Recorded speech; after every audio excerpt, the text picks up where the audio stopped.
एबे खोलिबनी स्कूल एबे ही निष्पत्ति स्थगित रही डिसेम्बर 15 तारिख राज्य में कोरोनार द्वितीय पर्याय संक्रमण आशंका को नजर रखी एसआरसी और गणशिक्षा विभाग एभली निष्पत्ति नहीं सूचना देछंती गणशिक्षा मंत्री समीर दास।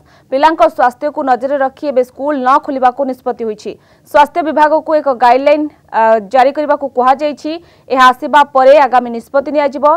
तेबे स्कूल केबे खोलिबो से नै निष्पत्ति होई नाही। तेबे नवम दशम द्वादश श्रेणी पर कौन निष्पत्ति होना बोली सूचना देछंती गणशिक्षा मंत्री। आंध्र प्रदेश समेत केतक राज्य में स्कूल खोलिबा परे शिक्षक और छात्र छात्री बहु मात्रा रे कोरोना रे संक्रमित होइछंती। एहा अनेकंक पई चिंता बढ़ाई देथिला। चलित मासरे नवम रु द्वादश श्रेणी छात्र छात्री स्कूल खोलिबा को गणशिक्षा विभाग निष्पत्ति नैथिला।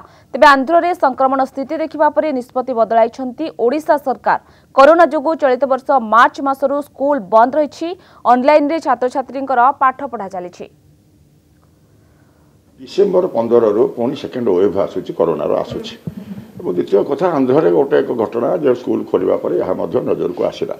तेणु जेहेतु सेकेंड वेव संपर्क में माननीय मुख्यमंत्री समग्र राज्यवासी को परामर्श कर गुरुतर सहकार नापी घटना सचेतन होगापी ताको आधार करी गणशिक्षा विभाग उचित मन कला ना। जेहेतु सेकेंड वेव कथाटा अच्छी माननीय मुख्यमंत्री आम जब निष्पत्ति नहीं बैठक करूँ जो बैठक है रिव्यू है भितर जेहेतु सेकेंड वेव कथाटा राज्य को घटना परामर्श आसला से दृष्टिकोण नवेम्बर जो स्कूल खोलने जो प्रक्रिया आरंभ होता बर्तमान सामयिक भाव में स्थगित रखी से संपर्क में आपण मान परवर्ती अवस्था चर्चा विमर्श है स्वास्थ्य विभाग को गोटे गाइडलाइन प्रस्तुत करने दि जाइए आम जहाँ जानीचे तेणु कौन गाइडलाइन आसूचे कौन पुणी एसआरसी परामर्श आसूची जोटा विभाग को जोटा कि आपने जानते एसआरसी मुख्यतः भाव में कोविड गाइडलाइन उपर एसआरसी ही दियंती गाइडलाइन दिया तेणु कौन आसूचे तार उपर निर्भर करे आम आसवा परे विभाग अधिकारी माने आम बसी आलोचना पर्यालोचना करूँ कौन करा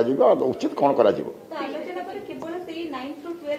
एबे ठारू से संपर्क में किसी कहवा संभव हम ना। बर्तमान 9th 10th कथा 11th 12th कथा एसआरसी परामर्श रखी नवेम्बर 15 पर तेणु से परामर्श अनुसार आम कार्यक्रम आरंभ करूँ कि जेहेतु सेकेंड वेव कथाटा पुणी आसला भाव में तेणु आपको बर्तमान विभाग आम विभाग उचित मन करना नवेम्बर स्कूल खोलने संपर्क में तेणु आम बर्तमान स्थगित रखुँ।